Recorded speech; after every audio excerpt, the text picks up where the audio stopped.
जय हिंद। मैं शमशाद आलम। आज जिस मुद्दे पे बात करने वाले हैं वो मुद्दा है पश्चिम बंगाल का विधानसभा चुनाव का नतीजा आया। इस नतीजा में देखा गया कि भाई बीजेपी को प्रचंड बहुमत पश्चिम बंगाल में मिला, लेकिन साथ ही साथ इस बात को भी समझना होगा कि जो पश्चिम बंगाल के जंगल महल क्षेत्र है, जहां पर कुर्मी वोटर की संख्या काफी बड़ी तादाद में जो है, लेकिन जयराम महतो पे भरोसा ना करके भाई बीजेपी पे भाई भरोसा किया। आखिर कारण क्या हो सकता है? क्या अभी रिसेंटली में अगर आप देखते हैं तो भाई झारखंड का एक उभरता हुआ सितारा, झारखंड का एक बड़ा चेहरा और कुर्मी समाज से आता है जयराम महतो। जयराम महतो जो है कि भाई जंगल महल के क्षेत्र में महज 2 सीट पे चुनाव लड़ता है, लेकिन वो 2 सीट पे जयराम महतो के उम्मीदवार को वहां का कुर्मी जो वोटर है वो नकार दिया। क्योंकि 2 सीट पे अगर आप बात करें तो जिस तरीके से परफॉर्मेंस रहा, उस परफॉर्मेंस को देखने के बाद तो यही लगता है कि भाई गृह मंत्री अमित शाह का जो मास्टर स्टॉक रहा है, क्या वो जयराम महतो को लेकर डूब जाएगा? क्या आने वाले वक्त में जो है कि कुर्मी वोटर जो है वो बीजेपी के साथ जिस तरीके से पश्चिम बंगाल में दिखे, क्या आने वाले वक्त में झारखंड में भी जो कुर्मी वोटर है वो बीजेपी के साथ दिखेगा? क्या जयराम महतो का जो एक वोट बेस आप कह सकते हैं, जहां जिस समाज से खुद जयराम महतो आते हैं, क्या वो समाज जयराम महतो को नकार देगा झारखंड में? क्या इसकी असर जो है भाई झारखंड में पड़ेगी? जो कारनामा और जिस तरीके से परफॉर्मेंस जो है कि भाई बीजेपी का कुर्मी का खेमा में हुआ, चलिए सारी चीज को विस्तार रूप से समझते हैं कि आखिर गृह मंत्री अमित शाह का वो जंगल महल के क्षेत्र में आखिर क्या मास्टर स्टॉक था जो पूरा कुर्मी समाज भाई बीजेपी में वोट में तब्दील हो गया। जबकि जयराम महतो की तरफ से इस बात को लग रहा था कि भाई 1-2 सीट तो ऐसा है जहां पर जो है कि बेहतर परफॉर्मेंस होगा। जो वो सीट आपका था भाई जयपुर विधानसभा का काफी चर्चा हुआ, और चर्चा इस रूप से किया गया कि जो कैंडिडेट थे वो राजघराने से थे। और भाई पिछले बार जब वो 2021 में विधानसभा का चुनाव लड़े थे तो निर्दलीय में भी जो है कि 35,000 प्लस वोट लाए थे।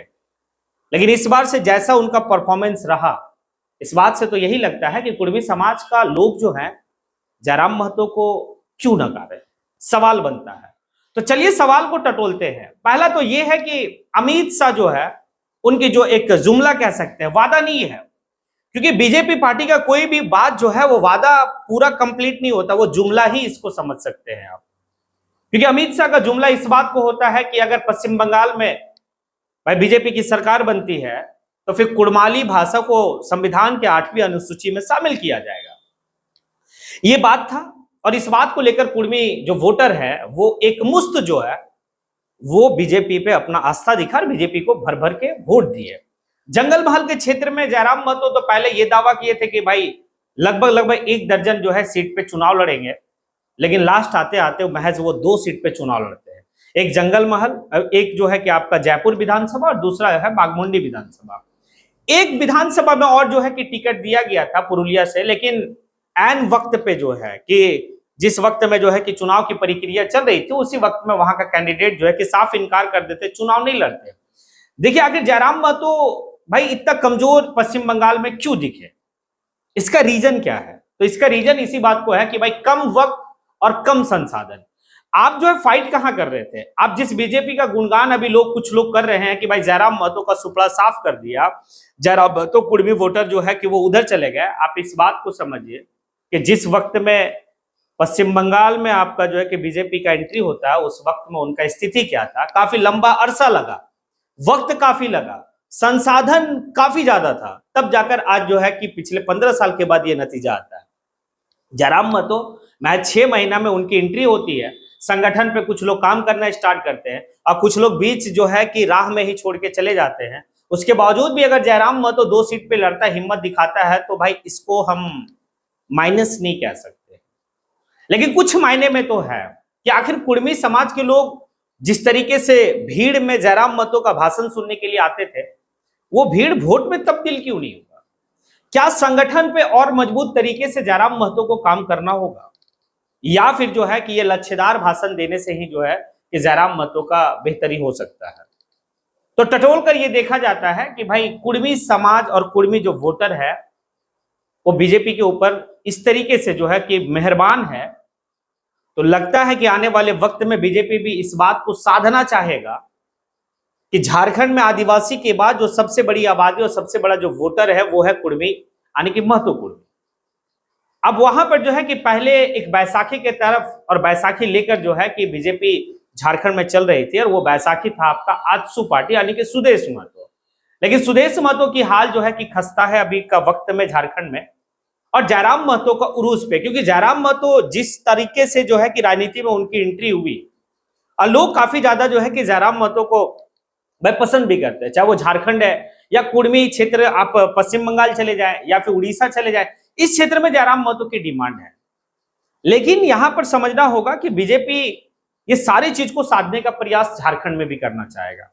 या तो जयराम महतो को जो है कि मजबूरन अपने साथ जो है लाने पे भाई मजबूर करेगा, और जयराम महतो को अपने पाले आने की एनडीए के घटक मतलब एनडीए में जो शामिल करेगा, या तो फिर जयराम महतो का समानांतर कुर्मी समाज से कोई नेता खड़ा करके और झारखंड का कुर्मी जो है उसको भाई कुर्मी वोटर को बीजेपी की तरफ तब्दील करेगा। ये हो सकता है। या फिर जयराम महतो एक चतुर इंसान और चतुर जो है कि भाई दूरदृष्टि रखने वाला एक नेता सामने है, और जयराम महतो चाहेगा कि आखिर क्या हो, क्या संगठन पे और भी बेहतर तरीके से जयराम महतो को काम करना होगा। अब देखिए, कुछ लोगों का कहना है कि पश्चिम बंगाल में जयराम महतो की इस तरीके का स्थिति होना, उनके उम्मीदवार का जो इतना बुरा हाल होना, अगर दिव्य ज्योति सिंह देव का उम्मीद था लोगों से, और आप अगर चलेंगे कि मनोज महतो जो थे, मनोज महतो का स्थिति ऐसा था कि नोटा से भी कम वोट आया उनको, तो दोनों सीट पे जो है कि भाई काफी बुरी स्थिति रही।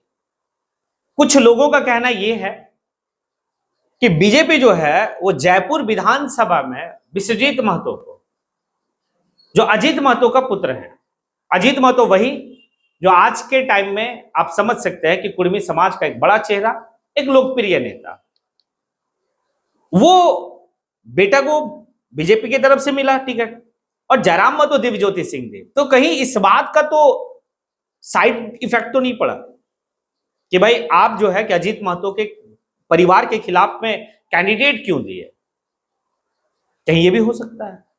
लेकिन सारा बात को अगर आप टटोलेंगे तो भाई ऐसा कुछ नहीं है, क्योंकि एक इल्जाम भी लग रहा है बीजेपी के ऊपर। पश्चिम बंगाल में ये प्रचंड बहुमत जिस तरीके से आया है, एक इल्जाम भी लगाया जा रहा है विपक्षियों के द्वारा।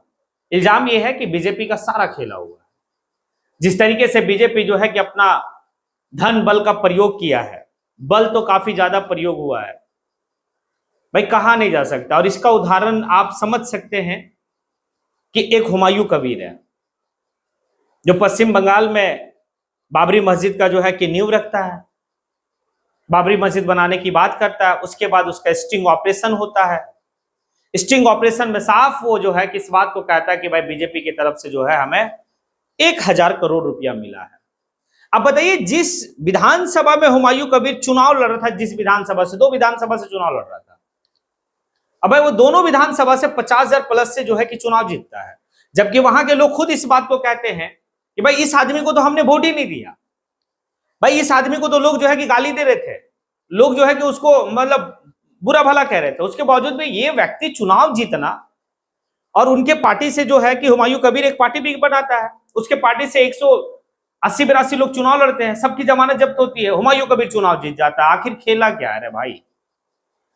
तो कुछ लोगों से जब बात हुई है तो इस बात का साफ कहना है कि बीजेपी जो है कि पश्चिम बंगाल में पूरी ताकत जो है अपनी झोंक दी थी, शासन प्रशासन निर्वाचन आयोग सब जो है बीजेपी के कहने पे कार्य कर रही थी। तो भाई एक बात है, अगर जयराम महतो जहां से चुनाव लड़ रहा था, उसकी पार्टी के उम्मीदवार जो चुनाव लड़ रहे थे वो बीजेपी से चुनाव लड़ रहे थे, और बीजेपी का मतलब आज के वक्त में भाई काफी पावर हर एतबार से, तो इस बात को कहा जाए कि भाई कुर्मी समाज के वोटर जो है कि पूरा उधर मूव कर गए, ठीक है, लेकिन झारखंड में ये पॉसिबल होता नहीं दिखता है, क्योंकि झारखंड के लोग जो है कि समझते हैं कि क्या है नहीं है। पश्चिम बंगाल में भाषा की थोड़ी सी प्रॉब्लम है। अब इस बात को देख लीजिए आप क्या होता है, क्या आने वाले वक्त में जो है कि पश्चिम बंगाल की तरह ही जो है कि झारखंड में बीजेपी अब कुर्मी वोटर पे जो है कि अपनी पैनी नजर रखेगा और साधने का काम करेगा, या फिर जयराम महतो को अपने पाले में लाने का काम करेगा। अब आप लोगों से सवाल है, आप इसके ऊपर क्या सोच रहे हैं? क्या आने वाले वक्त में जो है कि बीजेपी जयराम महतो को अपने पाले में लेगा, या फिर जयराम महतो के समानांतर जो है कि कोई कुर्मी समाज से उठाकर नेता एक खड़ा कर देगा। अगर लगता है कि हाँ, फिर आपको जो भी जिस भी तरीके से जो है कि ये वक्तव्य लगा है, आप कमेंट सेशन में आके कमेंट जरूर करें। इसी के साथ मैं अपनी बात को यहीं पे समेटता हूं। जय हिंद।